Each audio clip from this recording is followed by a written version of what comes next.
자, 그러면 커피 한 잔씩 하신 줄 알고요. 자, 이 시간에는 제세례파와 급진 종교 개혁에 대해서 우리가 살펴보도록 하겠습니다. 한마디로 말하면 제세례파와 급진 종교 개혁은 누터나 츠빙글리나 존 칼빈 그리고 존 낙스의 소위 전통적인 종교 개혁 혹은 보수적인 종교 개혁, 여기에 만족하지 않고 개혁을 하려면 좀 더 나아가야 된다, 발전해야 된다, 진보해야 된다 라고 하는, 한마디로 말하면 과격한 그런 종교 개혁을 지칭하는 그런 그룹이라고 할 수가 있겠습니다. 그래서 루터의 개혁에 대해서도, 칼빈에 대해서도, 그리고 찌븐글리의 개혁에 대해서도 못마땅하게 생각하고 불만을 갖고 거기에 대해서 맞서서 투쟁하고 대립하는 그런 극단적인 종교 개혁을 주창한 사람들이다, 이렇게 정리하면 되겠습니다.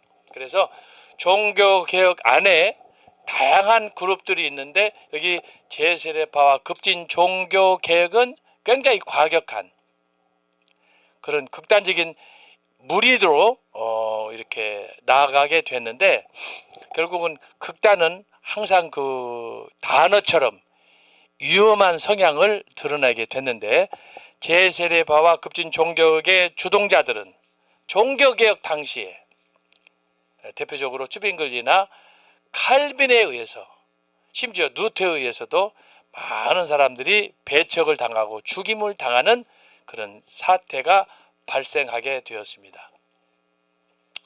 급진적으로 이렇게 종교개혁을 주장하다 보니까 극단적으로 어떤 데에서 일부 성령의 체험을 강조하고 영적 운동, 환상, 이런 그런 운동들을 강조하고, 그리고 자기들 집단만이 의롭다, 우리만이 진짜다, 우리만이 교회 중에 교회다, 처치 in the churches, 교회 안의 교회. 그래서 자기들 스스로를 다른 기독교 집단으로부터 구별하는 일종의 자기들만 의로운 집단이다 라고 선언하는 그런 결과를 낳게 되었습니다.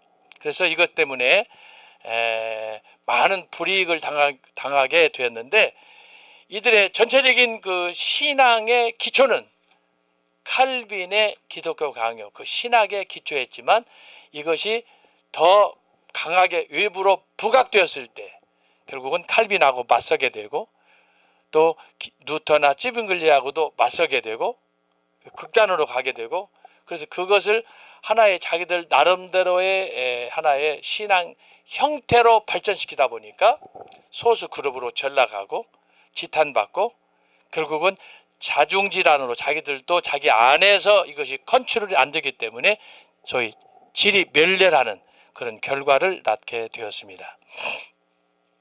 자, 이런 걸 보면은 꼭 종교 개혁뿐만이 아니라 초대교회에서부터 이런 극단적인 자기들만의 어떤 의식, 그 대표적인 사례가 신약 시대에는 바리새인들, 사두개인들, 율법사들, 서기관들, 이 사람들이 다 그런 사람들이에요. 그런데 이것이 초대교회를 지나서 중세를 지나서 종교개혁까지 오면서 다른 양상으로, 다른 명칭으로 변신하는 거죠. 변신. 그런 경향이 있는데, 제가 자세한 건 이제 강의하면서 설명을 하겠고요. 자, 그러면 제세례파와 급진 종교개혁 운동이란 뭐냐, 우리가 한번 살펴보도록 하겠습니다. 자, 서론입니다. 16세기 종교개혁은 교단적 혹은 신학적 입장에 따라 다양할 수 있습니다. 왜냐하면 당시 정치와 경제, 사회와 문화, 여러 복합적인 요소들, 그 중에 독특한 종교적 요인 때문입니다. 우리가 주목해야 할 것은 종교개혁의 주체였던 당시 개혁교회는 국가의 후원에 상당한 영향을 받았습니다. 대표적인 사례가 독일의 루터 교회라고 할 수가 있어요. 뭐 다른 지역도 마찬가지야. 프랑스나 영국이나 혹은 이탈리아나. 왜냐하면 당시에 모든 정권을 잡은 사람들이 국가고 또 그 국가 위에 지배했던 그 종교단체가 로마 가톨릭이었기 때문에 종교개혁을 한다라고 했을 때 그 상황에서 어떻게 종교개혁을 하느냐? 국가의 통제, 가톨릭의 통제, 이것은 불가피한 상황이었다라는 것을 이야기하는 거예요. 이러한 교회와 국가의 밀착 관계는 역사적으로 313년 콘스탄티누스 대제의 기독교 공인과 함께 시작이 되었습니다. 이것이 중세를 지나면서 더욱 구체화되어 마침내 기독교 국가를 통해 발전하게 되었습니다. 그 초대교회 313년 이후에 중세에서 종교개혁으로 갈 때 그 터닝 포인트가 AD 800년, 소위 프랑스 왕국, 프랑크 왕국, 프랑스의 소위 초기 나라를 형성했던 동프랑크, 서프랑크 이렇게 그 프랑크 왕국이 나중에 이것이 이제 분열을 하거든요. 분열하면서 동프랑크는 이탈리아가 되고 북프랑크는 독일이 되고 서프랑크는 프랑스가 되고, 그래서 이 초대교회의 그 지형을 보면 당시에 프랑크 왕국은 로마 제국의 지배 아래 있었지만 이것이 이제 분열하는 과정에서 현재 유럽을 형성하는 기초가 됐다라고 하는 거예요. 굉장히 중요한 거예요. 그래서 초대교회의 교회사로서의 그 배경이 되는 그런 나라들, 이것이 어떻게 중세로 가고 어떻게 이제 종교개혁과 근대로 가면서 현대 국가를 형성하는가, 그걸 이해하려면은 바로 초대교회의 이 상황을 이해를 해야 됩니다. 그래서 이제 우리가 이제 대표적인 사례가 바로 샤를마뉴.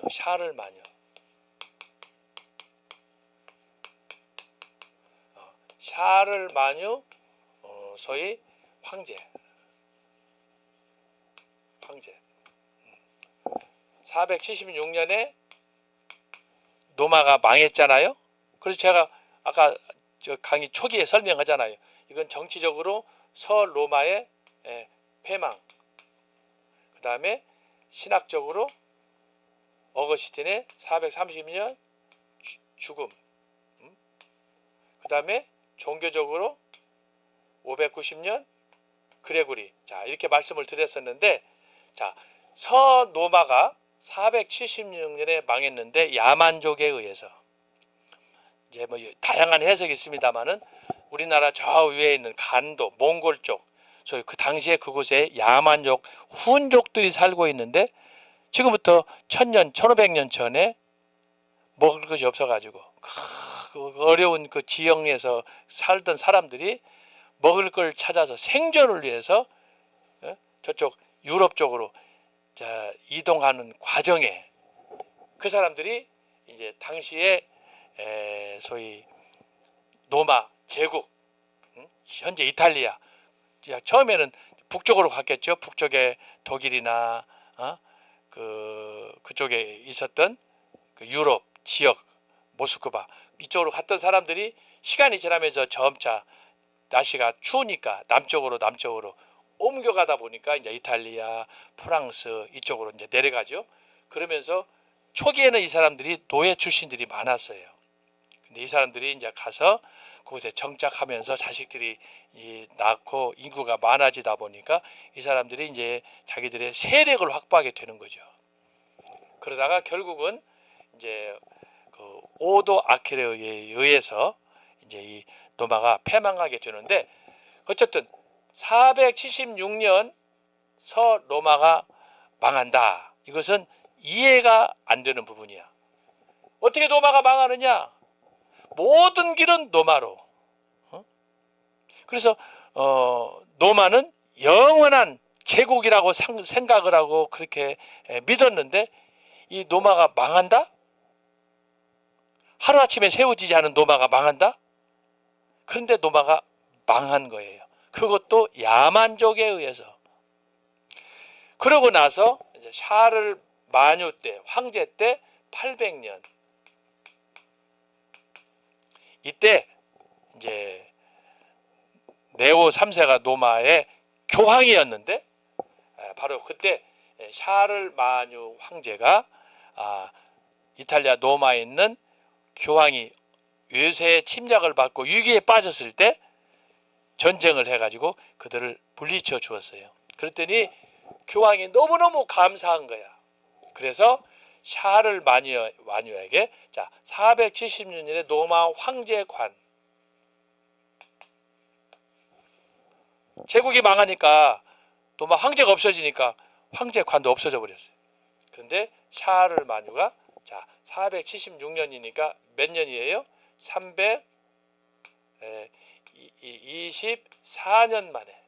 324년 만에 멸망한 로마 제국의 황제관을 네오가 샤를 마뉴에게 씌워주면서 어떻게 되느냐? 이게 제2의 로마가 되는 거예요. 여기는 로마, 이탈리아 로마. 그래서 이 제2의 로마가 샤를 마뉴 황제에 의해서 프랑크 왕국의 주인으로서 이것이 복원이 되는 거예요. 대단한 거죠. 대단한 거지. 그러면서 그렇게 한 이유는 뭐냐? 로마는 하루아침에 이루어지지 않았는데 그 로마가 복원됐으니 샤르마뉴와 프랑크 왕국은 어떻게 해요? 역사 속에 그 로마의 화려했던 문화를 찬란하게 빛내는 거예요. 그래서 샤르마뉴 때 문해부흥이 1차 일어나요. 일반적으로 중세교회에서 할 때 사람들이 잘 얘기 않지만 이 샤르마뉴가 일체 그 복고운동, 그리스 헬라 시대에 누렸던 그 영화를 다시 부활시켜 가지고 샤르마뉴가 소위 르네상스 운동을 전개해요. 그때 핵심적으로 했던 게 뭐냐? 자기 황궁에다가 수많은 국제적인 유명한 인사들을 모아놓고 그들에게 교육을 시키고 자기 자신도 직접 공부를 하고, 그때 당시에 대표적인 학자가 누구냐? 영국 출신. 여러분 그때 당시에 이미 국제적인 학문 교류가 된 거예요. 엘핀이라는 사람을 불러다가 영국의 유명한 학자인데 그 사람을 통해서 문해부흥 운동, 복고 운동을 시작을 하는 거예요. 그렇게 해서 시작이 되는데 바로 그런 배경이 여기 있다. 그래서 로마 제국이 멸망했지만 바로 제2의 로마가 샤르마뉴 황제에 의해서 800년에 복원이 된다라고 하는 거예요. 자, 그랬는데 이렇게 로마 황제의 관을 복원시켜서 로마 황제를 만들어 줬으면 샤르마뉴 같은 경우 어떻게 해요? 감사할 수밖에 없잖아요. 그런데 교황이 자기한테 황제관을 씌우면서 축복을 했지만 그 교황을 자기 손바닥에 잡고 그러면서 세속 통치자가 교회를 지배하는 그런 형국으로 가면서 중세 로마 가톨릭 교회는 국가 밑에 세속 통치자 밑에 있게 되는 거예요. 이게 이제 소위 중세 그 정치, 교권 이거의 그 양대 산맥이에요. 이것을 가지고 세속권, 이건 국권. 그 다음에 세속권 말고 영권. 이건 뭐예요? 교권. 예? 그래서 이것은 국가, 이것은 교회. 자, 그래서 이제 초대교회부터 중세를 가면서부터 이 세속권, 왕과 또 교권, 여기는 교황 내지는 성직자, 여기는 뭐예요? 왕 혹은 황제. 역할이 다른 거예요. 역할이 달랐는데 바로 이 분기 때마다 아까 제가 초대교회 때 로마의 감독에게는 대자를 붙였다 그랬잖아요. 근데 그만큼 이 로마 감독이 초대교회 로마 제국의 황제들의 박혀 속에서 가진 위상은 대단했어요. 다 같은 5 교구가 있지만 다 같지 않다는 거예요. 그거 안에서도 어머니가 있다는 거예요. 어머니. 요즘 우리 서울에서 보세요. 서울에만 해도 교회가 몇 개입니까? 뭐 개척해서 5명, 지하 뭐 10명, 100명, 1000명 있지만 우리 한국 같은 경우에 웬만한 교회 뭐 500명, 1000명도 예를 들어서 뭐 대형 교회가 많이 있잖아요. 서울에 뭐 영락교회다, 명성교회다, 세문안교회다 그러잖아요.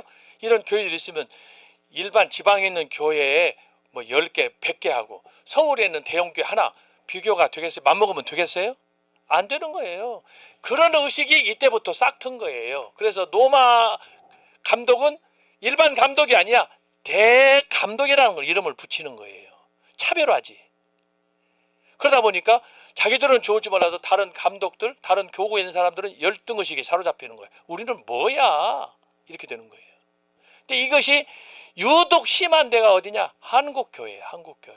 교파별로, 교회별로 이것이 얼마나 심한지 몰라요. 에?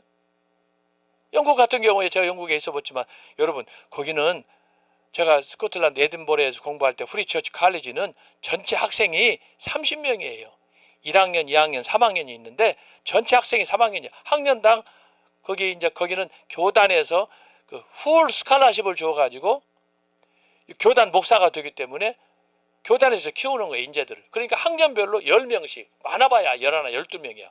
전체 해봐야 30명이야. 교수는 풀타임이 5명이 있어요.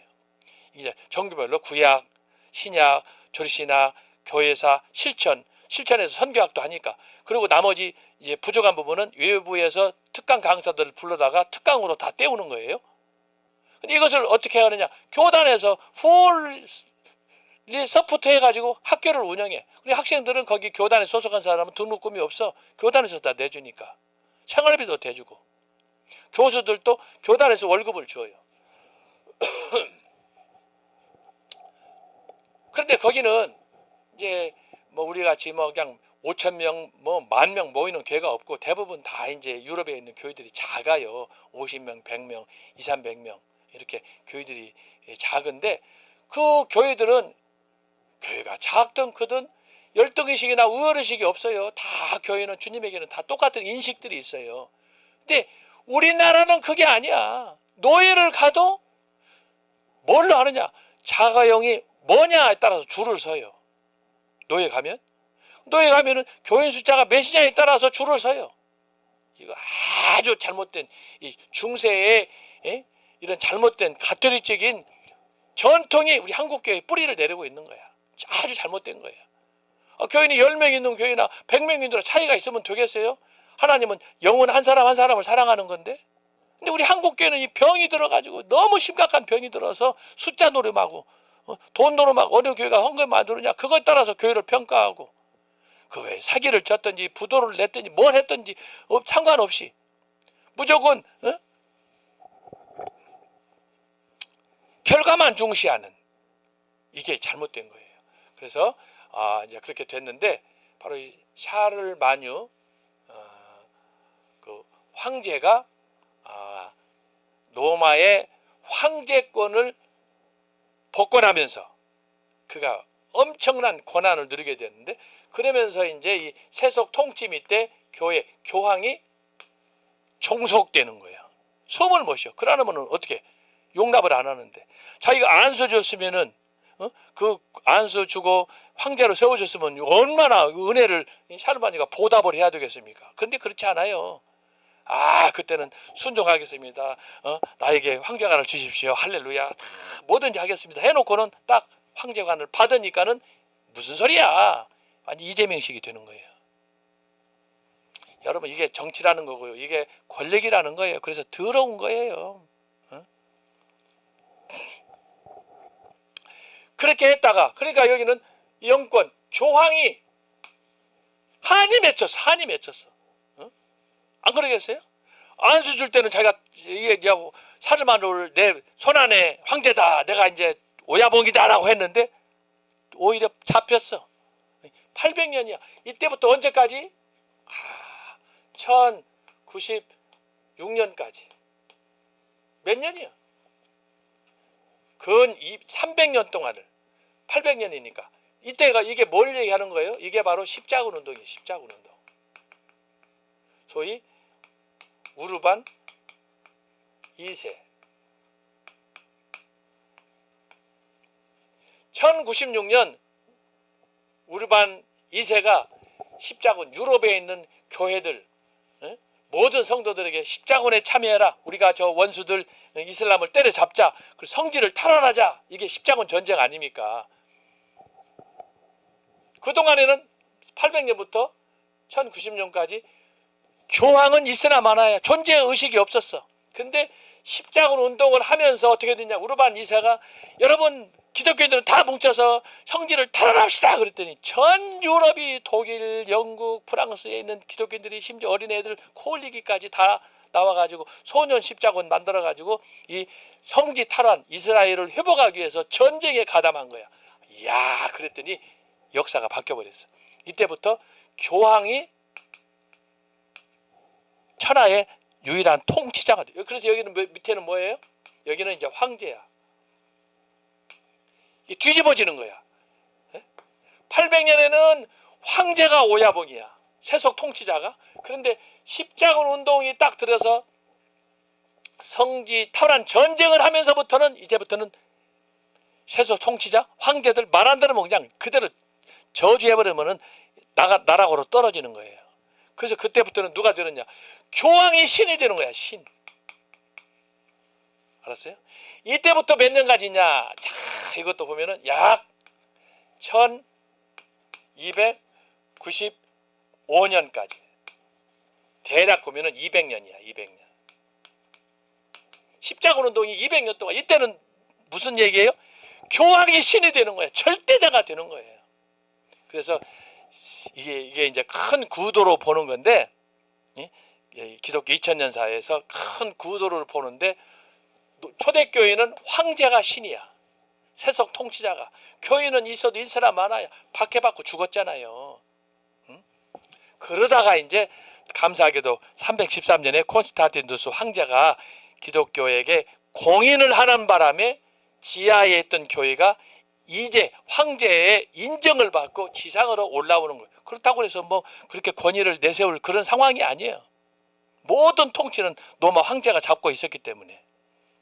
그러나 이제 그 안에서 최대한의 배려를 통해서 자유를 누리고 교회를 건립하고 그리고 신학을 강의할 수 있는 이런 자유가 주어진 것 뿐이에요. 그러다가 로마가 망해버리고 800년에 샤를마누가 황제가 되면서 로마가 부활하는 거죠. 그렇지만 교회는 별로 그 교황들이 감독들이 할 일이 없어. 눈치를 봐야 돼. 세속 통치자에. 그러다가 1096년 십자군 운동 제1차 일어나면서부터 전 유럽이 교황을 중심으로 하나로 딱 팀워크가 되는 거야. 그래서 이것이 200년 동안 8번에 걸쳐서 십자군 전쟁이 시작되는 거야. 그러다가 1295년인데 자, 이때 가서 어떻게 되느냐? 교황이 제가 얘기했죠.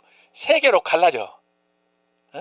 그래서 교황청이 로마에 있다가 프랑스 아비뇽으로 옮기잖아요. 이 교황 안에 요즘에 이제 지금은 프란체스코 죽고 지금 네오 14세가 돼가지고 그 안에서 뭐 추기경들이 모여가지고 뭐 하얀 연기 피우고 뭐 검은 연기 피우고 이건 다 생쇼하는 거예요, 사실은. 여러분들 그분 보면 신기해가지고 아이고 몇 시에 언제 검은 연기가 흰 연기가 되나? 지금 추기경이 어디서 뭐하나? 뉴스가 화제가 됐죠. 지난 몇 주 동안에. 그 다 생쇼하는 거예요. 이것을 가톨릭교에서 전통으로 의식화해가지고 우리 관심을 집중시키는 거야. 그래서 스스로 신이 되는데 무슨 교황이 무슨 우리를 구원할 능력이 뭐가 있어요? 제가 지난주에 얘기하잖아요. 역대 교황 중에 순교한 사람은 한 사람도 없어요. 다 영광을 누리고 그리스도의 이름을 빙자해가지고 사탄의 관을 쓰고 그런 사람들밖에 없어요. 근데 사람들은 그걸 모르니까 그냥 화려하게 그냥 막 금관을 쓰고 그냥 막 호를 잡고 막 거리를 가고 화려하게 하니까 그냥 교황하면은 대단하게 생각하는데 영적으로는 죽은 존재예요. 영적으로는 죽은 존재야. 우리가 그걸 봐야 돼. 그래서 오늘 여기서 보게 되면은 자, 초대교회에서 중세로 넘어가서 그 소위 권력의 이동, 통치권의 이동이 황제권, 세속에서 교권으로 넘어갔다가 십자군 운동이 끝났던 이 시기에 가가지고 다시 이 정치 권력이 어디로 가느냐? 이때 다시 세속권으로 넘어가는 거예요. 왜?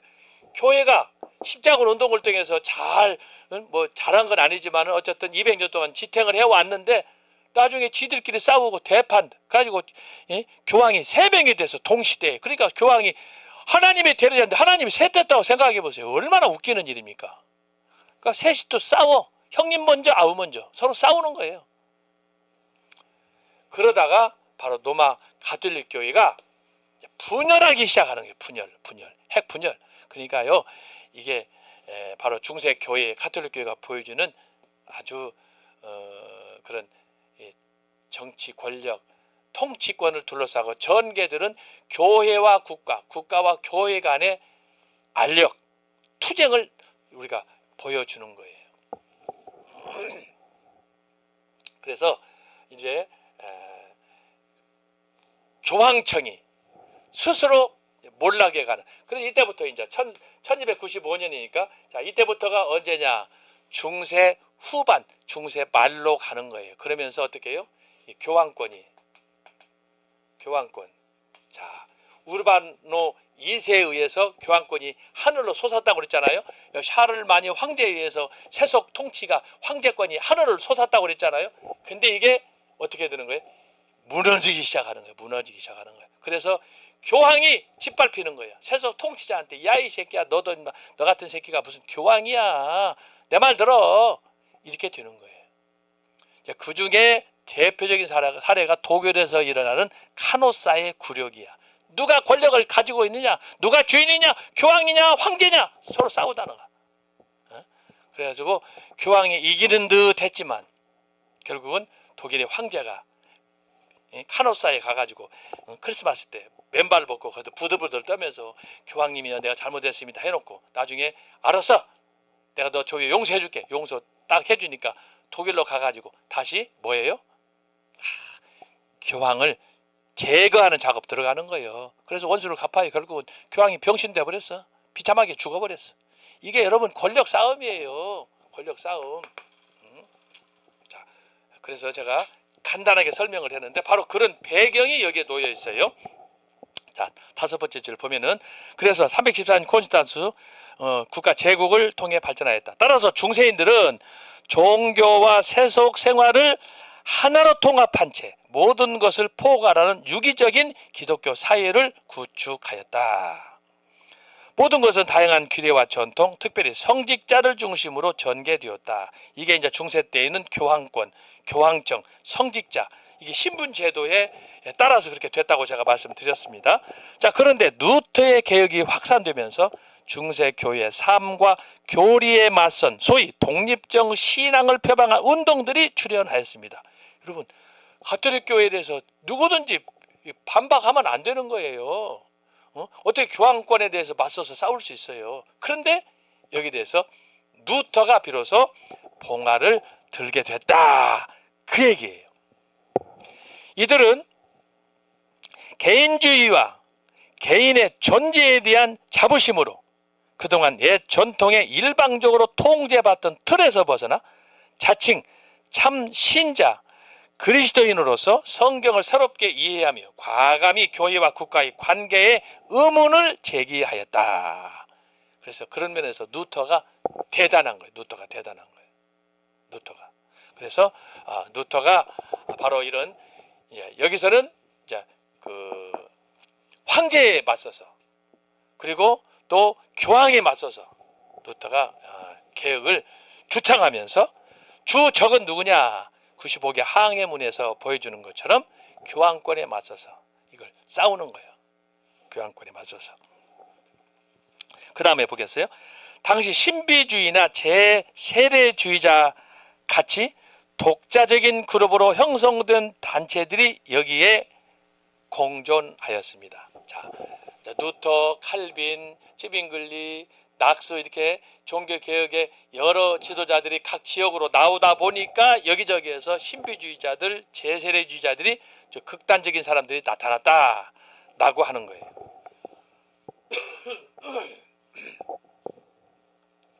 그 밖에 메노 시몬스나 반삼위일체론자인 파우스토 소시니 같은 소수 단체도 있었습니다. 한마디로 이 사람들은 뭐냐? 이단적인 사람들이에요. 대부분 이탈리아 출신의 반삼위일체론자들 중에 가장 뛰어난 사람으로 학식과 순수한 도덕적 삶, 경건한 전통을 설파한 스페인 출신 미카엘 세르베투스가 있었습니다. 여러분 이제 스위스에서 존 칼빈이 제네바 대학을 설립하고 거기서 교회에 이제 성 베드로 교회 그 목회하고 할 때에 여기에서 유명한 사건이 뭐냐? 세르베투스라는 사람이 칼빈의 가르침에 반발해서 나왔어요. 그래가지고 칼빈하고 신학적으로 큰 논쟁을 벌이게 됐는데 이 사람이 나중에 비참하게 처형당했어요. 그러니까 이제 이런 걸 보고 지금 이제 일부 사람들은 이제 칼빈은 살인자다 이렇게 말을 해요. 그런데 그 당시에 처음부터 칼빈이 이렇게 한 게 아니에요. 그 사람들을 회개시켜서 얼마든지 용납해가지고 같은 형제로서 하려고 했는데 계속해서 욕하고 비난하고 교회를 분열을 시키니까 여러분 초대교회 때는요 교회를 분열시키는 거, 교회를 서로 나누고 하는 것은 초대교회 교부들은 그건 이단들이나 하는 짓이다 그렇게 했어요. 그래서 굉장히 싫어했어요. 교회를 갈라가지고 자기 교회 나가고 찢어가지고 나가고 그러면 그것은 뭐냐? 예수님의 몸을 찢는 거다고 했다. 그렇게 했는데 칼빈이 자기가 교회를 개혁해가지고 교회를 설립해가지고 신학교를 세워서 하고 있는데 그 교회를 비난하고 자꾸 헐뜯고 그러면서 자꾸 과격하게 무리하게 요구를 하니까 칼빈이 처음에는 묵인했다가 나중에는 안 되겠어. 해결할 방법이 없어. 자, 마음대로 해, 법대로 해. 그래서 일이 터지게 된 거예요. 참고로 제가 말씀드렸어요. 그래서 여기에 이제 그 작은 3번 각주를 내가 지우려다가 그다 살려놨는데 여러분 읽어보시면 바로 그게 그에 대한 설명이 들어가 있고 1번, 2번도 마찬가지예요. 거기 이제 시몬스나 소신이 같은 이 사람들도 다 같은 당시에 소수 그룹의 이단성이 있는 그런 사람들이다. 참고로 제가 말씀을 드리는 거예요. 그 다음에 1553년 제네바에서 화형된 그는 소신이의 주장에 자신의 신비적 범신론을 접목하였습니다. 그는 여기서 나름대로 형식을 갖추었으나 참 종교에 대한 개혁적 신앙을 갖지 못했습니다. 자, 여기서 우리가 살펴볼 것은 개혁적 신앙이다라고 하는 거예요. 개혁적 신앙.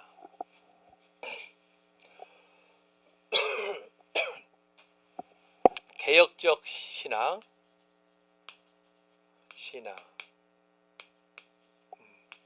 소위 리폼드 페이스예요. 자, 개혁적 신학이라고 하는 것은 보통 이것과 관련해서 사용되는 말이 개혁적, 보수적. 표현만 다르지만 같은 맥락에서 사용할 수 있는 거예요. 개혁적 혹은 보수적 신앙. 그리고 뭐예요? 이것이 근본적으로는 소위 칼빈적. 보수 신학하면 존 칼빈이니까. 그리고 이것이 청교도적. 그리고 좀 더 폭넓게는 장로교적. 이 장로교인데 이 장로교가 이제 1600년, 1700년, 1800년 지금까지 내려오면서 장로교가 여러 교단으로 나눠져 가지고 또 이렇게 나눠진 교단들이 서로 이것저것 막 합치다 보니까 지금에는 장로교가 짬뽕이 돼 있어요. 그래서 특별히 이제 영국 같은 경우에도 보면 장로교가 짬뽕이 된 장로교가 있는데 레폼드 프레스베테리안 처치, 개혁 장로교 뭐 이런 이름은 좋아. 근데 가서 보면 자유주의 신학이야. 아니야. 그런 교단들이 있어요. 근데 여기서 이제 리폼드 개혁 소위 개혁적 신앙이란 뭐냐 하면 한마디로 말하면 성경적 신앙을 추구하는 데다.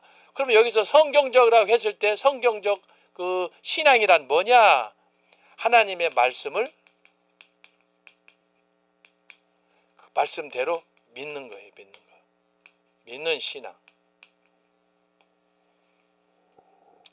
예수님께서도 언젠가 신학자 토크했을 때도 그 말씀을 했지만 예수님이 구약을 얘기할 때 모세와 선지자들, 예수님께서도 누가복음 24장에서 말씀하잖아요. 부활하신 예수님께서 두 제자가 엠마오로 가는 제자들이 성경을 읽고 있으니까 너희들이 뭐하고 있느냐? 그랬더니 예수님께서 말씀하잖아요. 모세와 선지자들이 말한 것을 왜 너희들이 더디 믿느냐? 성경적, 개혁적 신앙이란 뭐냐? 성경이 가르치는 그 말씀을 그대로 믿고 따르고 순종하는 걸 얘기하는 거예요. 그것을 개혁적이라고 그래요. 그것을 보수신앙이라고 그래요. 보수신앙. 이것을 이제 그 지나치게 비판하는 일부 자유주의적인 신학자들이 근본주의라 그래요. 근본주의. 이것은 소위 말해서 보수주의라고 할 때 극보수, 여기 개혁적 보수신앙 안에서도 근본적으로 그 안에서도 너무 극단적인 그런 사람들을 근본주의, 꼴통, 성경으로 말하면 바리새인과 같은 사람, 오직 그것만 믿고 율법만 믿고 타협하지 않는 사람. 그래서 이제 근본적으로 이제 그 근본주의로 이렇게 비판하지만 사실은 이게 모든 기독교 신앙의 뿌리예요. 근본. 근데 사람들은 그걸 모르고 무조건 이렇게 비판하고 매도하다 보니까 아주 그 잘못 오해를 받고 있는 그런 그 신학적 경향이라고 할 수가 있어요. 근본주의, 판데멘탈. 그래서 성경이 뭘 가르치는가? 여러분, 성경이 뭘 가르쳐요? 개혁주의 신앙. 성경이 뭘 가르쳐요? 말씀과 믿는 신앙, 근본주의. 성경이 뭘 가르쳐요? 이미 정광훈 목사님이 2016년에 서울 선언문에서 이거 발표했잖아요. 우리가 15가지로 쭉 했는데, 자, 성경이 가르치는 근본 사상이 뭐냐?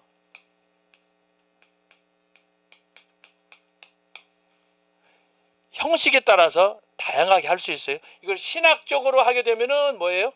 똘트 신조가 되는 거예요. 똘트 신조가 되는 거예요. 5개 신조. 인간의 전적 타락, 제한 속죄, 예를 들면 그런 걸 신학적으로 할 수 있는데, 여기서 말하는 성경이 말하는 그 근본적인 신앙이란 뭐냐? 첫째는 뭐예요? 성경은 하나님의 말씀이다. 이것이 전제가 안 되면 기독교는 없는 거예요. 성경 자체를 봤을 때 성경이 뭐냐? 성경은 하나님의 말씀이다. 이것을 전제하지 않은 기독교는 없는 거예요. 그런데 그러면 성경 안에 무엇이 써 있느냐? 이제 성경 말씀인데 성경 말씀을 열고 봤더니 딱 뭐가 있어요? 성경에 삼위일체가 있어요.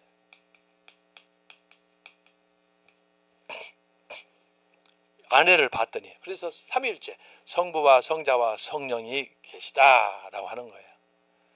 세 번째는 뭐예요? 하나님 말씀, 삼위일체, 그 안에서도 가장 중심되는 메시지가 뭐냐? 예수 그리스도다. 구약에서 강조하는 게 뭐예요? 메시아, 하나님의 예언자, 인자 같으니 그가 앞으로 신약에 하나님의 언약을 성취하기 위해서 오실 분이다. 그래서 성경은 삼위일체 하나님 예수 그리스도. 그러면 예수 그리스도께서 구약에 나타난 대로 이렇게 예언한 대로 여인의 후손으로서 이 땅에 오셨는데, 그럼 예수가 뭐 했느냐? 여러분, 구원의 3대 도리가 있어요. 자, 예수 그리스도 하신 것이 너무너무 많아. 예수님께서 오셔서 여기 예언으로 태어나서 말구 위에서 소년기를 보내고 예루살렘 교회에서 유월절도 참석하고 또 수많은 기적들을 많이 행했잖아요. 근데 그런 것들을 딱 정리하면 3마디로 정리할 수 있어요.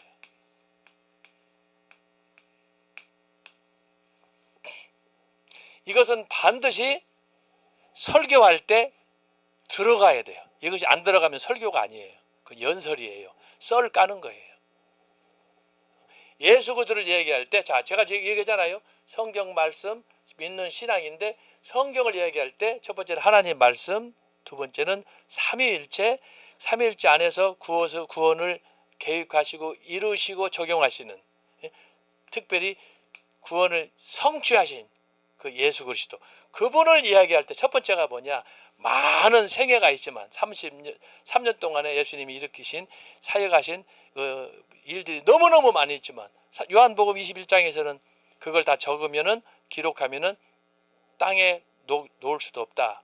이 세계도 부족하다고 그러잖아요. 그런데 그 예수님의 사역을 정리하면 첫 번째가 뭐냐? 십자가, 고난이야, 대속.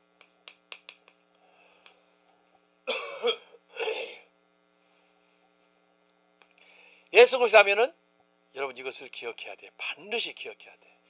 십자가의 고난, 대속. 왜 예수님이 십자가에서 고난 당하고 대속을 이루셨어요? 이건 뭐예요? 죄의 대가를 예수님이 지불하기 위해서 죄 없이 십자가에 달려 죽으시는 거예요. 그래서 십자가에서의 고난, 대속을 위한 거다라고 하는 거예요. 뭐 여기 십자가에 관해서, 십자가의 예수님의 고난에 대해서 이제 예수님께서도 친히 말씀하셨고, 또 이것을 이제 제자들이 서신서를 통해서, 복음서를 통해서 잘 설명해 주고 있어요. 복음서에서는 예수님의 그 직접 현상을 통해서 고난 당하시고 십자가에 달려 죽으시고 마지막 엘리 엘리 라마 사박다니 하고 죽으시는 그 모든 과정을 제자들이 직접 보고 경험한 것을 기록한 것이 복음서인데, 사도 바울은 직접적으로 예수님을 통해서 전수받은 게 아니에요. 그러나 그런 구약의 율법을 통해서 이미 들었고, 또 스데반 집사를 통해서 설교할 때도 다 듣고, 그러나 사도 바울이 생각했던 하나님을 믿는 신앙은 이게 아니라는 거예요. 그게 이제 유대적인 전통 아니에요. 그랬는데 그가 바로 이렇게 다메섹에서 예수님을 만남으로, 그가 상식적으로 알았던, 지식으로 알았던 그 전통이 예수님의 직접적인 만남을 통해서 다메섹에서, 그러므로 그가 완전히 일순간에 변화를 겪고, 그래서 율법주의에서 복음주의로 바뀌어서 행함에서 믿음에 의한 구원으로 나아가는 그런 체험을 하게 된 거예요. 그래서 이 십자가의 고난, 예수님의 십자가, 그래서 여러분이 설교할 때마다 예수님의 십자가가 반드시 들어가야 되고, 십자가가 상징하는 것, 그건 곧 고난이기 때문에, 고통이기 때문에 이것을 설명해 줘야 돼요. 이것이 설교의 기본 원리예요, 원리. 근데 바로 이것을 근본주의가, 여기 개혁신앙, 보수신앙, 칼빈 종교도 이렇게 하지만 이것을 압축하면은 근본주의라고 할 수 있는데, 이게 이제 소위 말해서 19세기에 유럽에서 그 자유주의 신학이 마지막 그 홍수처럼 쏟아져 들어올 때 그 자유주의 신학에 맞서서 투쟁했던 사람들이, 야, 저 홍수와 같이 밀려오는 자유주의 신학을 우리가 어떻게 맞설 것인가? 이대로 우리가 자폭할 것인가? 아니면 여기서 다시 부흥을 해야 될 것인가? 그런 과정에서 소위 이 펀더멘탈리스트, 이것도 저기 자유주의자들이 만든 거예요. 그래서 원래 이 보수주의 신학을 추구했던 사람들이 자기들의 신앙을, 우리가 그 트렌드 종교개혁 로마 가톨릭 교회에서 자기들 종교 개혁을 왜 했다고 그랬어요? 마틴 루터, 칼빈, 찌붕이리가 개혁을 하니까 더 이상은 물러설 수 없다. 우리가 자생적으로 우리가 우리 교회를 위해서 변혁하고 개혁하자, 각성운동을 하자 해서 일으키는 것이 바로 종교개혁에 맞섰던 반동 종교개혁이었는데, 결국 빵이라고 그랬잖아요. 근데 여기서 자유주의 신학이 막 홍수처럼 밀려올 때 보수 신학자들이, 그 중에 이제 한 뭐 두 사람, 세 사람, 전 목사님이 좋아하는 아브라함 카이프 같은 이런 사람, 그 다음에 철학자로서는 네덜란드 출신 헤르베르트 폰 도이베르트, 이런 사람들이 여기에 이제 가담해가지고 우리가 더 이상은 물러서면 안 된다. 우리가 마지노선을 지키자. 그렇게 해서 성경에 나타난 가장 중요한 기초적인 원리들을 다 붙잡아가지고 그걸로 자유주의 신학에 소위 문서설에 맞서서 투쟁함으로 인해서 결국은 오늘 우리 개혁교회, 보수교회, 칼빈교회, 청교도적인 장로교회가 있게 된 거예요. 그 분수령이 바로 이 근본주의에서부터 시작이 돼요. 이게 1800년대 후반이에요. 굉장히 중요한 거예요.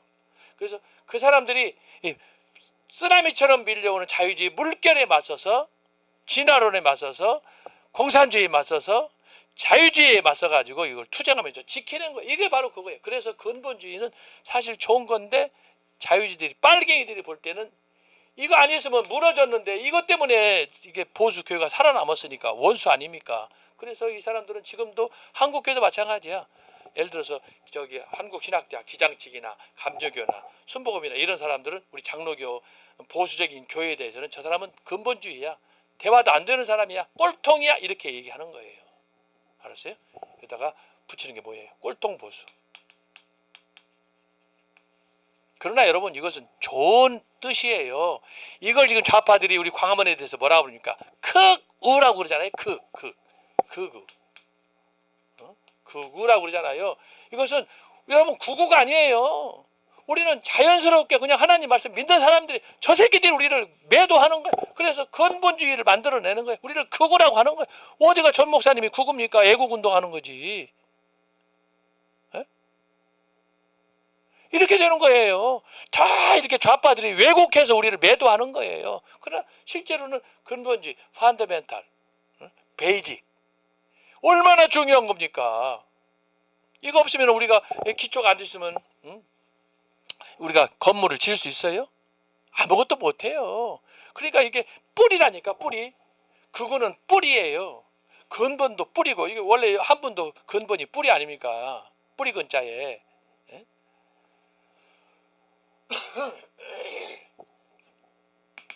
그래서 이것이 굉장히 중요한 원리다. 근본주의. 그래서 말씀을 믿는데 말씀이 뭐냐? 하나님의 말씀 전제하는 거예요. 성경 말씀에 뭐가 그러면 중심적으로 기록됐느냐? 삼위일체 하나님? 삼위일체 하나님 중에 성부, 성자, 성령이 구원 사역을 이루시는데 누가 하느냐? 하나님의 독생자 예수 그리스도가 한다. 그러면 예수 그리스도가 뭘 했느냐? 십자가의 고난. 반드시 이것은 설교할 때 여러분이 강조해야 되는 거예요. 설교할 때 이거 안 들어가면은 그건 개소리 하는 거예요. 장사하고 떠들고 자기 인기 관리하는 거예요. 설교가 아니에요. 두 번째는 뭐예요? 십자가의 고난 대속을 위해서 여기서는 죽음을 얘기하는 거예요. 죽음. 예? 죽음을 얘기하는 거예요. 두 번째는 뭐예요? 장사 지냈다. 장사 지내가지고 어떻게 했어요? 3일 동안 무덤.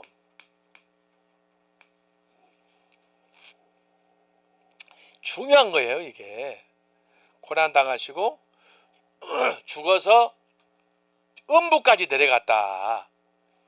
장사 지낸 바 되었다가 3일 만에 어떻게 해요? 3번 부활했다. 이게 다 성경은 복음이지만 복음 중에 복음은 바로 세 가지예요. 십자가에 고난당하시고 죽으시고 3일 장사 지낸 바 되었다가 3일 만에 부활하시고, 물론 여기다가 크게 두 가지를 붙일 수 있어요. 출생, 그 다음에 고난. 예수님의 인생 자체가 고생이니까. 그 다음에 부활한 다음에는 승천, 그 다음에 재림. 이것을 이제 전광훈 목사님이 뭐라고 그래요? 복음의 7대 연합이다. 그렇잖아요. 복음의 7대 연합. 복음의 7대 연합. 그래서 여러분이 자 예수 그리스도 하게 되면은 그래서 우리가 설교할 때 반드시 이것을 기억해야 된다라고 하는 거예요. 기억해야 된다. 십자가의 고난. 핵심이요. 장사되어 3일 만에 음부에 내려가시고 그 다음에 3일 만에 부활하셨다라고 하는 거예요.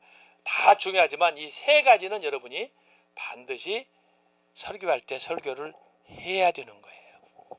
자, 이거에 관해서 제가 괜히 이거 하는 게 아니에요. 이것은 예수님께서 직접 말씀하셨고 또 사도 바울도 이것을 직접 말씀을 했어요. 자, 성경 한번 찾아보겠어요. 자, 성경 마태복음 16장 21절.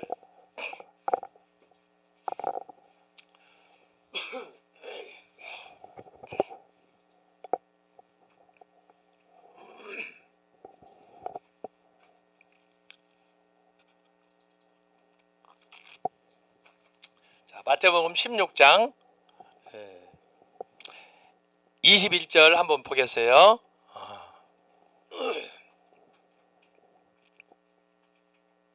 자, 이게 무슨 말씀이냐 그러면 그 이전에는 가이사라 빌립보를 예수님이 제자들과 함께 지났어요. 가이사라는 신들의 도시예요. 제가 그 현장에도 가봤었는데 거기는 바위들이 많고 그 바위에다가 우리 같으면 불상들을 많이 이런 잡신들을 로마의 그리스 신들을 거기다 막 바위에다 새겨놨어요. 그 현장이 가이사라 빌립보인데 예수님이 그곳을 제자들과 함께 지나가시다가 물었어요. 야, 이것이 여기 있는 사람들이 많은 신들을 이렇게 모시고 있는데 나를 어떻게 생각한대? 그랬더니 제자들이 막 얘기한 거야. 그러다가 예수님께서 그러면 제자들한테 너희들은 나를 어떻게 생각해? 그래서 나온 게 마태복음 16장 16절에 베드로의 신앙 고백이 나오는 거예요. 그래서 이 신앙 고백을 했더니 예수님이 너무 기뻐가지고 베드로에게 축복을 해줬어. 그래서 했는데 베드로가 천국과 지옥을 왔다 갔다 하는 거예요. 그 내용이 여기 나와 있는 거예요. 자, 그 고백을 한 다음에 21절이에요. 이때로부터 예수 그리스도께서 자기가 예루살렘에 올라가 장로들과 대제사장들과 서기관들에게 많은 고난을 받고 죽임을 당하고, 자, 여기 예수님이 하신 얘기예요. 자, 여기에 뭐라고 그랬어요? 많은 고난을 받고 죽임을 당한다. 그 다음에 두 번째는 뭐냐? 제3일에 살아나야 할 것을 그랬어요. 자, 고난을 받고 죽임을 당하고 그 다음에 살아날 것이 이게 복음의 핵심이에요. 응? 그래서 제가 말씀드렸잖아요. 십자가의 고난, 3일 동안 장사, 죽음, 부활, 이 세 가지가 예수님께서 하신 거예요. 이때로부터 하는 거예요. 그 전에는 이때가 시기적으로는 예수님의 그 세례 요한으로부터 세례 받은 이후에 2년이 지났어요. 이제 마지막 1년 남은 기간인데 그때쯤에서 처음에는 예수님께서 자기가 막 이렇게 기적을 하고 했지만 자기 자신이 그렇게 메시아인 것을 그렇게 드러내놓고 하지 않았는데 가이사라 빌립보에서 베드로의 신앙 고백을 들으신 이후에 본격적으로 당신의 사역을 구속 사역을 강조해서 이렇게 가르쳐 주시는 거예요. 이게 복음의 핵심이에요. 자, 또 한 군데 보겠어요. 고린도전서 15장 3절 4절 보겠어요. 고린도전서 15장 3절 4절이에요. 자, 여기 보면은 자, 내가 받은 것을 그랬어요. 사도 바울이 이걸 뭘 얘기하느냐 하면은 다메섹을 얘기하는 거예요. 다메섹을. 다메섹. 자, 2절부터 보겠어요. 2절부터. 자, 2절부터. 자, 너희가 만일 나의 전한 그 말을 굳게 지키고 헛되이 믿지 아니하였으면 이로 말미암아 구원을 얻으리라. 제가 지금 다 설명한 거예요. 성경적이다는 게 뭐냐? 말씀인데 믿는 신앙이다 그랬잖아요. 예? 여기서 그러면은 구원을 얻는다 그랬는데 이것이 어떻게 나타나느냐? 바울의 고백이에요. 자, 구원을 얻는데 3절이에요. 내가 받은 것을 먼저 너희에게 전하였노니, 자, 이는 성경대로 그리스도께서 우리 죄를 위하여 죽으시고 십자가 사건이에요. 죽으시고 그 다음에 두 번째로 4절 장사 지낸 바 되었다가 그랬죠? 이게 복음의 핵심이에요. 그 다음에 성경대로 어떻게 해요? 사흘 만에 다시 부활하사 그래. 사도 바울. 그리고 나서 이제 5절부터는 부활의 증거를 예수님이 그 다음부터 한 12번에 걸쳐서 제자들한테 500명의 제자들한테 여기저기 마지막에는 감람산에서 120문도 1500명에 있는 사람들이 보는 가운데 하늘로 승천하잖아요. 자, 이것을 어떻게 해요? 그래서 여러분, 복음이란 뭐냐? 세 가지야. 핵심이 그래요. 그러나 여러분, 예수님의 탄생에 대해서도 왜? 구약의 예언을 이루어졌기 때문에 이걸 설교를 해야 돼. 예수님께서 탄생만 한 게 아니에요. 예수님께서 세례받고 이제 복음을 전도하는 과정에서 세례 요한의 소식도 듣고 여기저기 기적을 가르치면서 비유도 말씀하시고 가르쳐 주시잖아요. 그게 2년 세월이 걸리는 거예요. 그러면서 자기가 하나님의 아들인 것을 이런저런 그 활동, 사역을 통해서 기적을 통해서 보여주셨는데 결정적인 게 뭐냐 하면은 가이사라 빌립보예요. 그곳은 어떤 곳이라고요? 신들이 경쟁하는 현장이야. 그런데 그 신들이 많은 로마의 신하들이 많은 헬라의 신하들이 꽉 차 있는 그런 석가모니가 그쪽에 다 새겨져 있는 우상이 가득 차 있는 그곳에서 예수님께서 사람들이 나를 누구라고 하더냐. 결국은 뭐예요? 신들의 신이다. 나만이 구원자다. 저건 다 쓰레기다. 이걸 보여주는 거예요. 그게 가이사라 빌립보예요. 예? 그냥 가서 여행만 다니면 안 돼요. 왜 예수님께서 가서 전도할 곳이 많은데 특별히 가이사라 빌립보를 정했겠어요? 아니라는 거예요. 석가모니도 아니고 마음에서도 아니고 다 아니라는 거예요. 진짜 예언자, 구원자는 당신이다 라는 것을 친히. 그래서 이때부터 당신이 예루살렘에서 고난당하고 장로들한테 고난당하고 멸시당하고 마지막에는 십자가에서 죄 없이 달려 죽고 그리고 땅에 묻혀서 그리고 마지막에는 부활할 것을 이것을 친히 말씀했어요. 근데 그때 제자들은 안 믿었어요. 아니 예수님 무슨 말? 그랬더니 예수님께서 바로 안 믿고 예수님 그 베드로가 옆에 있다가 아 예수님 그 무슨 말씀을 그렇게 합니까? 그랬더니 예수님이 뭐라고 그랬어요? 금세 시간적으로 보면은 10분 20분 지났을까? 마태복음 16장 16절 그 신앙고백을 한 다음에 바요나 시몬아 내가 복이 있다 그랬는데 갑자기 사탄아 물러가라 그러잖아요.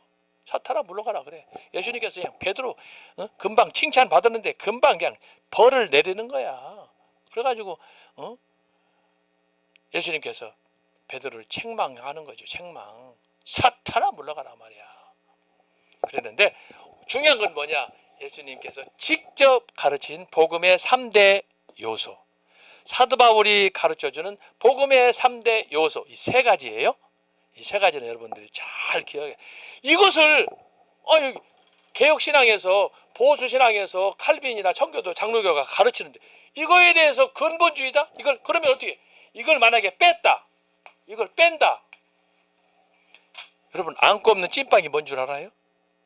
안고 없는 찐빵이 되는 거예요. 예? 이건 뭐예요? 기독교를 모독하는 거예요. 기독교 정체 자체를 부정하는 거예요. 이게 얼마나 무서운 말인지 여러분 알아야 돼.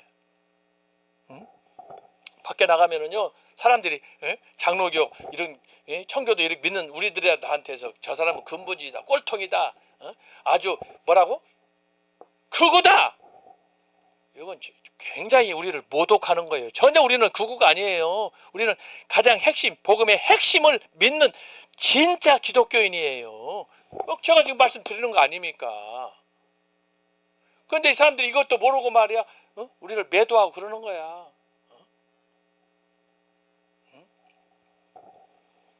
광화문에 가면 다 그거요? 광화문에 가면 꼴통이요?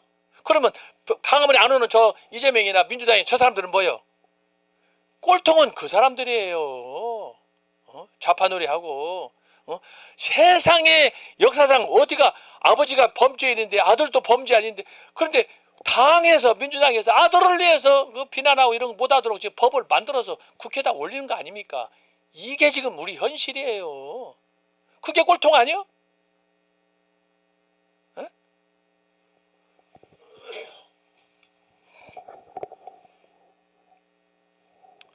자, 그래서 성경에서 가르쳐주는 말씀을 우리가 하나님의 말씀, 이 말씀을 잘 믿고 따르는 것이 굉장히 중요한 거예요. 성경 말씀, 영생의 말씀, 이 말씀이 예수 그리스도에 대해서 가르쳐주는 거니까 이 말씀을 믿어야 돼. 이 말씀, 생명의 말씀을.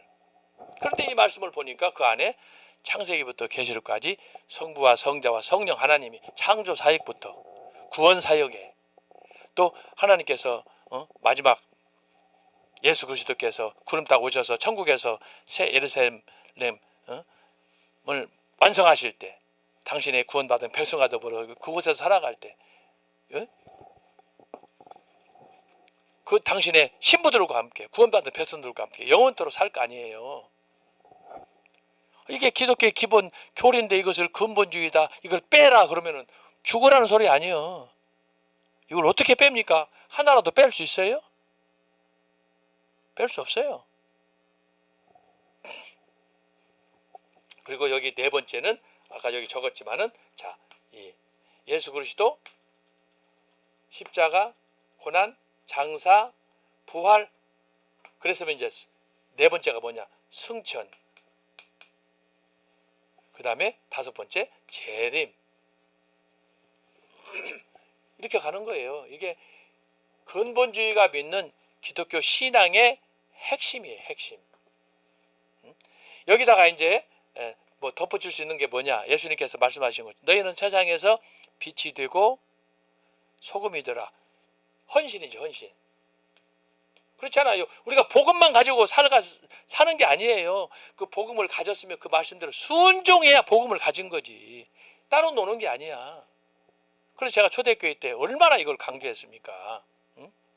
성경도 가졌고 보수, 그 다음에 신학도 보수, 교회에서 가르쳐주는 예배나 이런 절차나, 아까 참된 교회 제가 썼지만은, 그런데 마지막으로 중요한 게 뭐예요? 우리가 세상에 나가서 빛이 되고 소금이 되지 않으면 우리의 신앙은 껍데기예요, 껍데기. 그래서 이게 중요한 거예요. 예수님께서 땅끝까지 내 제자를 삼으라. 제자 삼는 길이 뭐예요? 이거 다 기초해서 가는 거예요. 제자 삼는 거. 가서 세례를 주는 게 성경의 그 하나님의 말씀을 성취하는 것 아닙니까? 제자 삼아서 세례를 주는 거니까. 떨어질 수 없는 게, 이건 전체가 한 몸이야, 한 몸.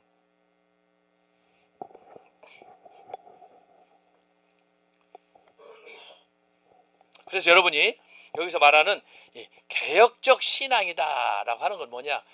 개혁적, 리폼드 페이스, 성경 말씀을 우리가 어제 받았죠.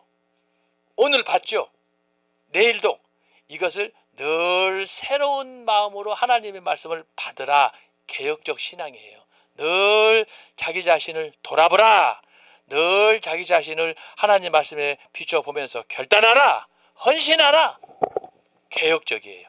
이것이 종교 개혁 신앙이에요. 종교 개혁. 여기서 나오는 게, 이게 개혁적이 뭐냐? 이게 종교 개혁이야. 종교 개혁. 이것은 한 번으로 끝나는 게 아니에요. 계속. 어제, 오늘, 내일 또 모레도 계속. 그래서 종교개혁, 개혁적 신앙은 내 힘으로 하는 게 아니야. 내 힘으로 하는 게 아니야. 정광 목사님이 강조하잖아요. 내 힘으로 하는 게 아니에요. 뭐예요? 성령 충만.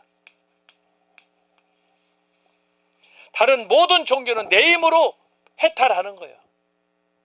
내 힘으로 자주성가하는 거예요. 그러나 기독교 신앙은 뭐냐? 성령 충만. 하나님의 은혜로. 내가 살아도 내가 죽어도 주님을 위해서 주님의 은혜로 하루하루 살아가는 거예요. 그래서 사도 바울이 나는 빚진 자라고 하는 거예요. 빚진 자. 괜히 빚진 자입니까? 예수 믿는 사람만 죽이고 스데반도 죽이고 했던 그런 선동가, 살인자인데, 그가 예수님을 만나고 나서 이런 심오한 고린도 전서 15장에서 부활장 아니요? 고린도 전서 15장은 부활장인데, 부활장은 그 우리가 그 고난을 이기고 죽음 사망 권세를 이기고 부활하는 그런 건데 부활장 56절까지 그 내용을 쫙 써가면서 사도 바울이 고백하는 거예요. 기독교 신앙의 극치가 뭐냐? 부활 신앙, 재림 신앙으로 가는 거라고 하는 거. 이게 기독교 교리의 핵심이에요. 이것은 근본이 아니야. 이건 뿌리야. 한 몸이야. 창세기하고 계시록하고 이건 다 동일한 말씀이에요. 어느 걸 하나라도 뺄 수가 없어. 다 하나님 말씀인데.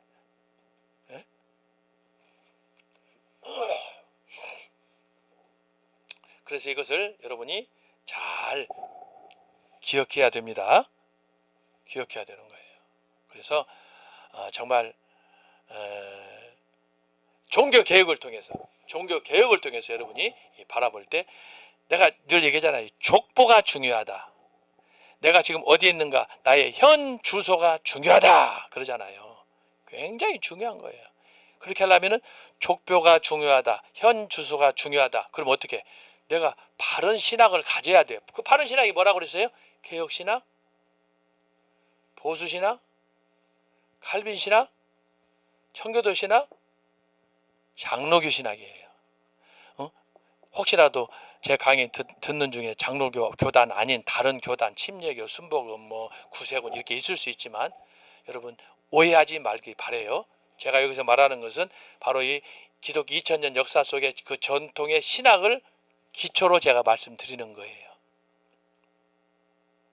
뿌리가 바로 여기서부터 쭉 얘기가 되는 거예요. 종교개혁 신앙, 개혁신학, 이 뿌리예요. 단적인 예로 제가 지난번에 한번 말씀했는데, 예를 들어서 순복음이다, 순복음을 가리켜서 보수신학이다, 개혁신학이다, 그런 얘기 안 해요.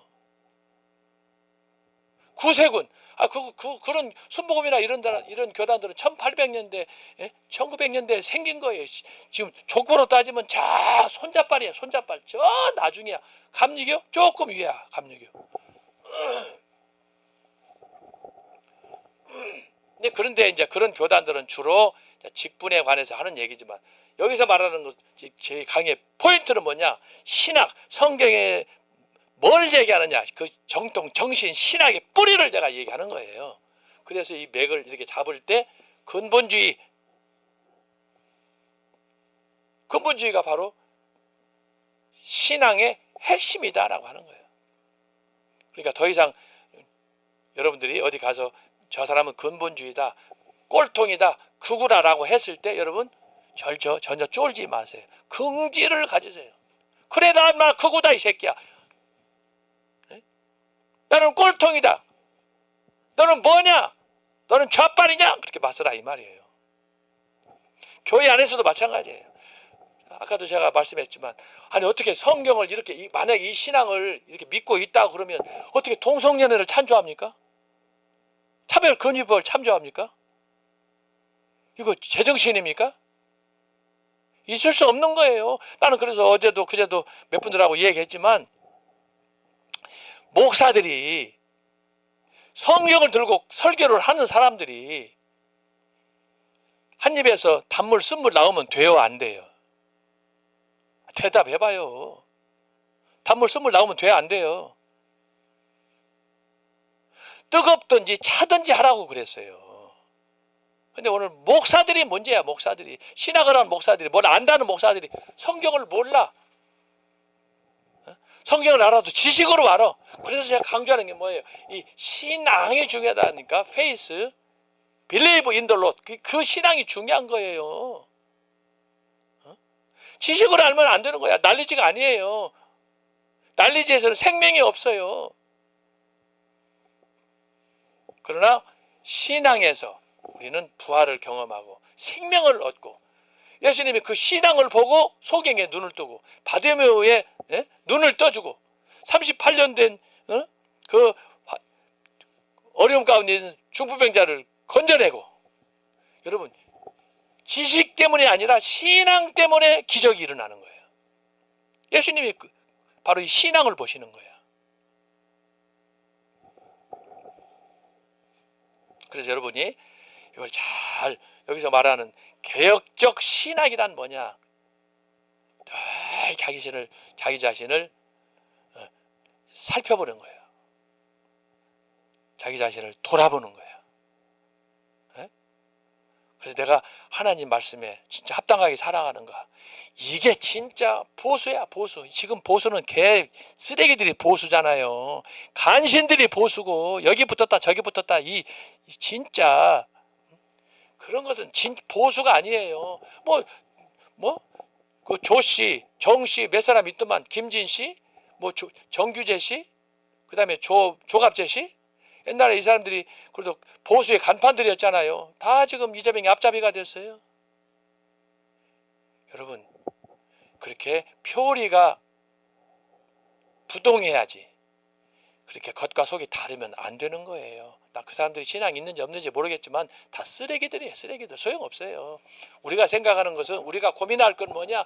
하나님 앞에서 내가 바른 신앙을 가졌느냐? 내가 정말 살 것인가 죽을 것인가, 내 영혼에 대해서, 우리 가족에 대해서, 나라에 대해서 이걸 생각하는 거지. 저 새끼들은 그런 거 없어요. 돈빨라 하고 자기 권력이나 지위나 주면 넘어가고 타협하고 거짓말하고.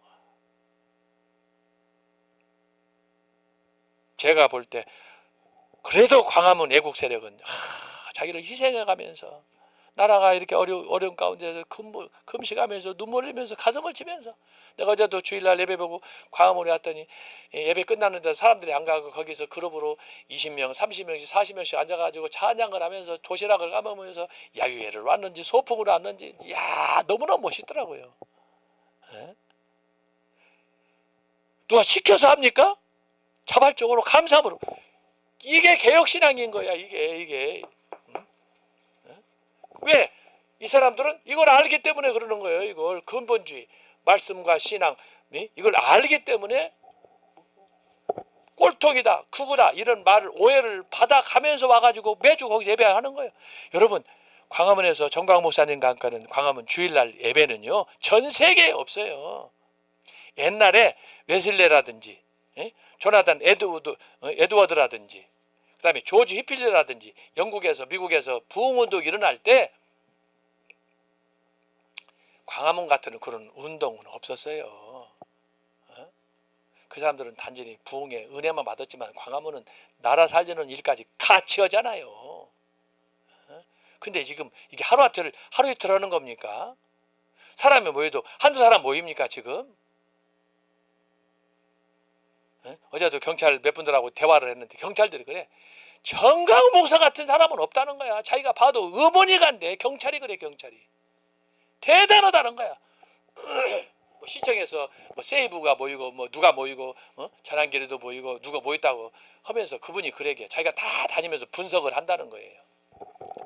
근데 어떻게 감히 정강 목사님이 함께하는 광화문과 맞먹으려고 비교하냐는 거예요. 경찰이 그런 얘기예요.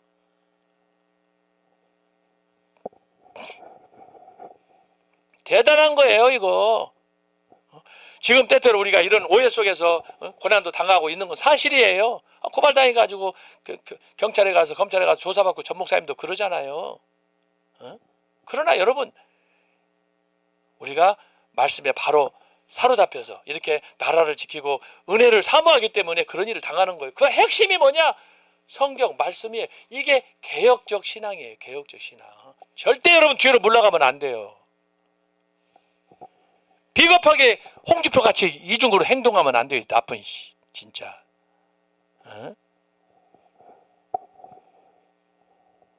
권력의 그거 하나 하려고 말이야. 그렇게 사람들을 애간장 놓이고, 그게 거짓말하고 여기 가서 거짓말하고 말이야. 대통령 후보까지 나왔던 사람이 그게 무슨 짓거리 하는 거예요 지금.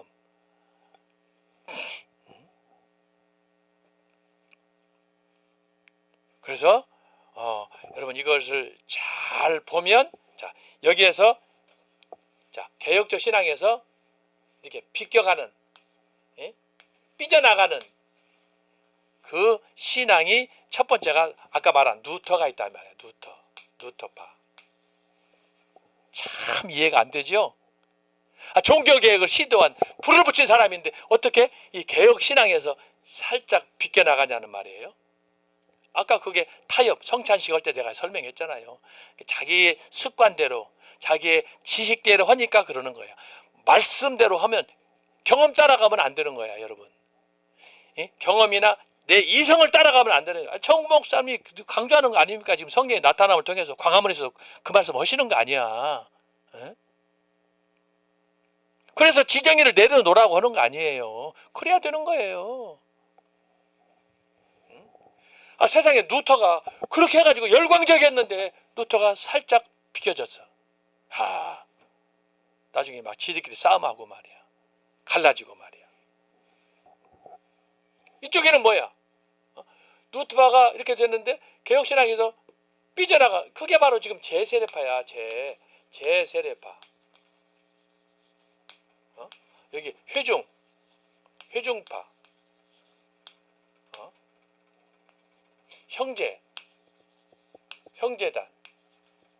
얼마나 이름은 좋아. 형제. 그 다음에 독립, 인디펜던트, 독립파. 우리는 여기저기 안 속겠다는, 우리는 독립. 여러분, 신앙은 독립이 없어요. 신앙은 연합이에요. 연합. 장로교가 연합을 강조하는 거예요. 연합. 돛불장군은 죽는 거예요. 알았어요? 근데 독립파는 뭐냐? 인디펜던트. 아까 제가 얘기했죠. 나는 잘났다. 우리는 잘났다. 우리만. 그러면 안 되는 거예요. 장로교 공동체예요. 모든 질서, 장로, 집사, 권사, 목사가 다 한 회중으로 다 하나로. 그런데 여기서는 뭐냐? 개혁신앙, 형식적으로는 신앙인데 제세례파 다 뭐예요? 자기들만의 신앙으로 그 전통을 삼고 나가는 거예요. 여기서는 그래서 강조하는 게 뭐예요? 제세례파는 유아세례를 부정하는 거예요. 유아세례를 안 믿는 거예요. 유아세례는 어린애가 태어났는데 뭐 유아세례, 그 예수님이 누군지 고백도 못하고 그러는데 1살, 2살, 3살짜리한테 무슨 세례를 전한 거야. 그러면 뭐예요? 여러분 잘 들어봐요. 그러면 세례 요한하고 예수님은 엄마 마리아하고 그 다음에 엘리사벳 임신했어요. 마리아도 임신했어요. 근데 세례 요한하고 예수님이 뱃속에서 뭐 했어요? 성령 충만했어요. 성령 충만 아무나 합니까? 태어난 사람만 15살 넘어서 20살 되어야만이 하나님을 알고 성령 충만 받는 게 아니고, 하나님의 은혜가 임하면 태어나기 전에 세례 요한하고 예수님은 성령 충만을 받았어요. 성령 충만은 뭐예요? 하나님의 특별히 인격적으로, 영적으로 은혜를 주시기 때문에 그 은혜를 받을 수 있는 거예요. 근데 여기 제세례파, 회중파 이 사람들은 뭘 얘기하느냐? 청소년들은 아직 나이가 미성숙해가지고 예수님을 잘 모른다는 거야. 인격적으로 잘 모른다는 거야. 지식적으로도 경험도 없다는 거예요. 웃기지 말아라고요. 예수님이 12살에 예루살렘 성경 가가지고 박사들하고 토론할 정도예요. 예수님이 나이가 어려요 그러면? 그런데 12살로 예수님이 했지만, 그러면 12살 이전에 6살, 7살, 10살 그 사람들은 예수님 몰라요? 기독교 역사에 보면은 6살 때, 10살 때, 이 청소년 때 구두 닦기 하다가 고기 잡는 어부하다가 구원받고, 이런 사람들이 세계를 바꾼 사람들이 한둘이 아니야. 근데 여기서는 뭐냐? 16살이 돼야 돼. 만 16살이 되어야 세례를 주라는 거예요. 이게 이 사람들이 제세례파가 그런 사람들이에요. 다 이게 회중 이름만 다르지. 그런데 우리 장로교에서 장로교, 청교도, 칼빈 여기서는 뭘 강조하느냐? 구약에 할례가, 사내아이가 태어나면 8일 만에 할례를 주었잖아요. 근데 이게 아무나 주는 게 아니야. 언약의 자손들 아브라함과 이삭과 야곱의 자녀들에게 주는 언약의 축복이야. 그러면 그것을 할례를 했다고 해서 다 구원받느냐? 아니에요. 제가 아까 얘기했잖아요. 군대에서 합동 세례식 하게 되면 세례 받으면 다 구원이야? 천주교는 구원받아. 그럼 이렇게 개판됩니까? 아니에요. 신앙은 그 의식도 중요하지만 신앙은 뭐냐? 오늘 내가 하나님 앞에서 어떤 신앙으로 살아가느냐, 지금 ing가 중요한 거예요. 이런 얘기 하자면 또 끝이 없어요. 예를 들어볼게. 아브라함이 창세기 22장에 보면은 아브라함이 하나님의 부름을 받아서 100살에 낳은 이삭을 모리아산에 올라가서 번제로 드리라 그랬어요. 그러면 아브라함이 모리아산에 올라갈 때 그때 신앙하고 그 이전 신앙하고 다릅니까? 하나님을 믿어왔는데 그렇지 않아요. 근데 하나님께서 아브라함에게 그를 시험하려고 하는 거야. 복을 주시려고. 근데 아브라함이 모리아산에 올라가서 이삭을 결박해가지고 번제로 드리려고 했을 때 하나님께서 주신 메시지가 뭐냐? 22장 12절에 보면은 하나님께서 그렇게 말씀했어요. 자, 한번 성경 보겠어요. 창세기 22장 12절. 자, 사자가 가라사대 아브라함에게 하는 얘기예요. 그 아이에게 내 손을 대지 말라. 아무 일도 그에게 하지 말라. 내가 내 아들 내 독자라도 내게 아끼지 아니하였으니 내가 이제야 내가 하나님을 경외하는 줄을 아노라. 하나님은 이 아들 이삭을 바치기 전에도 알고 계셨어요. 네? 그런데 여기서 중요한 건 뭐냐? 모리아산에서 내가 지명한 산에서 네 아들 이삭을 바쳐라. 신앙은 뭐냐? 과거도 중요하지만 지금이 중요하다. 이걸 얘기하는 거예요, 지금. 그 말씀 아닙니까? 아들을 얼마나 사랑하는지 아는데, 그런데 그 아들을 결박해서 모리아산에서 번제로 드리려고 했을 때 하나님이 그걸 보시고 아브라함의 손에 칼을 들어서 지금 그것을 붙잡는 거예요. 하지 말라. 아무 일도 하지 말라고 그러잖아요. 신앙은 뭐예요? 신앙은 현재 진행형이에요. 그렇지만 오늘이 있으려면 과거의 신앙이 중요한 거예요. 그래서 우리는 과거도 버리면 안 되는 거예요. 여러분 옛날에 과거에 상처 받은 거, 은혜 받은 거 이런 것들 다 잊고 버릴 수 있어요? 아니에요. 평생 내가 살아 있는 동안은 나의 짐이야. 나의 축복이야. 그것이 고난이든 축복이든 성공이든 다 내 거야. 다 소중한 거예요. 그걸 골라가지고 좋은 것만 나쁜 것은 다 지우고 할 수 없는 거예요. 어둠도 때때로 빛도 슬픔도 눈물도 감사도 다 내가 짊어지고 가는 거예요. 그러면서 하나의 인격체로 신앙으로 우리가 성숙해 가는 거예요. 버릴 것 하나도 없어요. 그런데 여기서 말하는 것은 내가 얘기잖아요. 단순히 지금 세례 가지고 얘기할 때 유아 세례를 얘기할 때 내가 얘기하는 거예요. 이건 유대적인 전통이지만 신약에 와서도 이 전통이 계속 됐어요. 예수님께서 뭐라고? 구약의 전통, 11조 이런 의식들 버리지 말라는 거예요. 그건 무슨 얘기야? 하라는 얘기예요. 이것을 우리가 믿음의 눈으로 잘 그래서 신학을 공부하고 그래서 성경을 공부해야 되는 거예요. 구약의 할례제도가 신약에 와서 그래서 유아 세례로 왜? 애언과 성취니까 그것이 성취가 돼서 실시가 되는데 왜 이 사람들이 제세례파 회중파 이 사람들이 장로교에서 하는 유아 세례를 반대하느냐? 천주교가 중세 1000년 동안 이걸 가지고 잘못했기 때문에 세례돼 가지고 무조건 싫다 이거예요. 천주교에서는 그게 구원 아닙니까? 아까 얘기한처럼 구원. 근데 장로교에서는 구원 아니에요.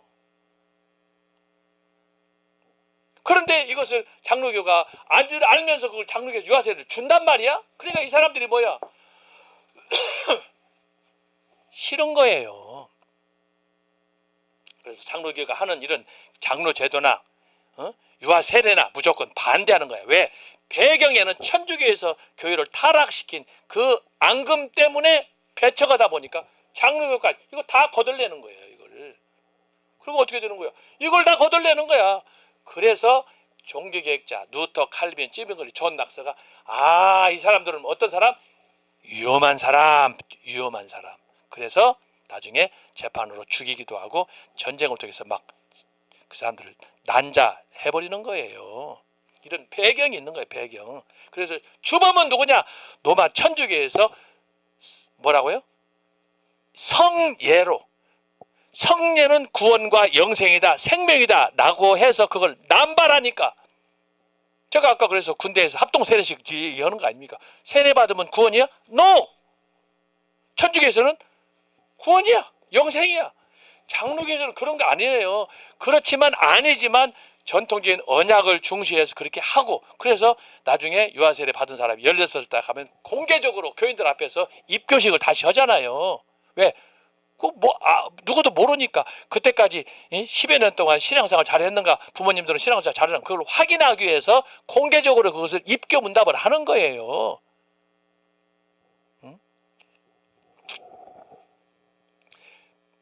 그래서 여러분이 이것을 잘 알아야 되는데, 이 개혁신앙에서 누토파 일종의 약간 좌로 흔들었다면, 제세례파 이쪽에서는 약간 우로 기울었어요. 우로 기울었어요.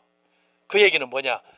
성경의 원리를, 자, 누토파 임으로, 자기 판단으로, 경험으로 판단해 가지고 천주교 전통을 받아들이는 거예요. 아닌 줄 알면서 받아들이는 거예요. 이게 루터교. 제세례파, 회중파, 형제파, 동기파는 뭐예요? 성경에 기록이 돼 있는데 그것을 자기식으로 극단으로 해석해 가지고 자기화하는 거예요. 결국은 공통점은 자기가 신이 되는 거예요. 그래서 위험한 거야. 그래서 이것을 안 칼빈이나 낙스나 지붕일리가, 이 사람들은 교회 일치를 위하는 게 아니라, 아까 장로교 연합이라고 그랬잖아. 연합. 교회는 연합이에요. 통합이에요. 그런데 이 사람들은 자꾸 교회로부터 분열해. 그러다 보니까 여기서 나온 게 교회와 국가의 분열, 이게 한국 교회를 지금 이원화시키게 되는 원인이 되는 거예요. 잘못된 거예요. 그래서 오늘 이게 지금 독립파, 제세례파와 급진 종교 개혁을 하는 과정에서 제가 지금 오늘 이 개혁신앙에 대해서 설명을 했는데, 여러분들이 잘 이해하시고, 복음이란 뭐냐? 말씀이다. 그리고 오늘 개혁신앙 안에서도, 종교개혁 안에서도 여러 부류의, 제가 그래서 지난 학기인가 이번 학기 초에 그랬잖아요. 종교개혁을 볼 때 우산으로 봐라, 레인보, 무지개 색깔로 봐라, 다양하다. 그렇게 아름답지만, 그러나 우리가 선택해야 될 것은 하나다. 개혁신앙, 줄거리를 잡는, 뿌리를 잡는 족보의 신앙이다. 이것이 어떻게 해서 근본주의 신학인데 꼴통이고 구구가 될 수 있느냐? 이것만이 사는 길이고 이것이 바른 신앙이다라고 하는 걸 제가 말씀드리는 거예요. 그래서 오늘 제가 이렇게 장로교는 연합이라고 그랬는데, 혹시라도 다른 교단에 소속한 사람들 제 강의를 오해하지 마시고, 제가 강조하는 것은 역사적인 기독교 역사의 뿌리를 쭉 설명한 거기 때문에 혹시 여러분들이 이해에 도움이 되기를 바랍니다. 그래서 개혁신학이란 뭐냐? 성경으로 돌아가자. 종교개혁하면 성경 아닙니까? 그런데 바로 그 성경이 뭘 얘기하느냐라고 했을 때 제가 5가지, 6가지로 이렇게 나눠서 했습니다. 그래서 여러분들이 이걸 잘 이해하고, 성경이 가르쳐주는 핵심은 구원, 영생, 이게 기독교의 근본이에요. 근본 신학이에요. 근데 이걸 빼라? 죽으라는 소리하고 똑같다 이 말이죠. 여러분이 철저하게 신앙으로 디펜스하고, 그런 오해는 받아도 좋아요. 내가 구구가 되든 꼴통이 100번 되든 1000번 되든 상관없어요. 그것이 생명이 있고 사는 길이다. 여러분들이 이해하시면 좋겠습니다. 자, 오늘은 강의 여기까지 하고 다음 주에 계속하겠습니다. 기도하겠습니다. 하나님 아버지 감사합니다. 오늘 또 제세례파와 또 급진 종교개혁에 대해서 우리가 강의를 듣는 중에 오늘 또 기독교 역사의 전반에 나타난 상황들, 개혁주의, 보수주의, 근본주의, 신학에 대해서 살폈습니다. 주여, 이걸 잘 이해할 수 있도록 우리에게 더 깊은 학문과 또 이해할 수 있는 신앙을 허락해 주옵소서. 내일 제21대 대통령 선거가 있습니다. 주여, 내일 있을 선거에 기적이 일어나서 정말 하나님이 합당하시는, 국민이 원하는 정말 믿음의 그런 지도자, 다윗을 선택할 수 있는 그런 지도자를 우리에게 허락하여 주옵소서. 그래야 우리나라를 살리고 우리나라를 다시 번영할 수 있는 그런 나라로 갈 수 있도록 주여 우리의 기도를 응답하여 주옵소서. 감사하고 예수님의 이름으로 기도합나이다. 아멘. 감사합니다.